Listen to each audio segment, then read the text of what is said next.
I ćao svima. U današnjem klipu ću vam pokazati kako da povežete vaš čitač na vaš računar. Znači sve što vam treba jeste naravno čitač i krstas i šrafciger. Znači možemo da krenemo. On je od LG-a i možemo da krenemo. Znači uzmete vaš čitač i vidite ovu rupu. Ovdje tu imate ovako, vi samo skinete ovo i gurnete čitač u ovu rupu. Evo ovako. Ne znam, ne malo jednom rukom. Evo ga. On će sam da upadne u svoje ležište.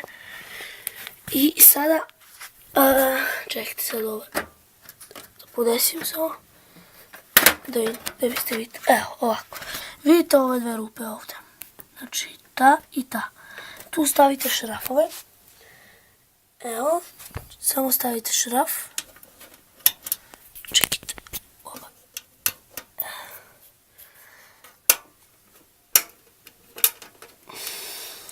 Fuck. Ajde bre. I to samo malo pritegnete. A ukuk mi nezgodno jednom rukom. Možda će da izgleda klip malo trapovo odrađen i evo on je sad stegnutu. Možete i na drugim mjestima, međutim meni je dovoljan jedan šraf. Sad, ovo nazad vidite. Znači uzmete ovaj crveni kabel. Evo vidite, on je crvene boje. Privežete ga ovdje.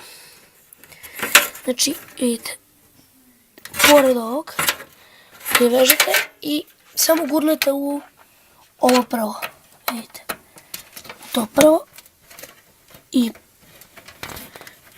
on će tako da drži. Znači, sad uzmete ovaj kabli, ovaj šareni, on ide u napajanje, vidite, i samo ga gurnete odmah pored ovdje. Sad, jebi ga se, neće baš toliko dobro da se vidi. Znači, samo ga gurnete, ajde upali. I evo ga, upalo je to. Znači, kao što vidite, povezan je, sve lepo. Sad, pošto mene kompjuter nije priključen, ne mogu da vam pokažem kako to radi, ali 100% će da vam radi. Ako ste me lepo pratili i sve odradili kao ja, 100% će da vam radi čitač. I to je to.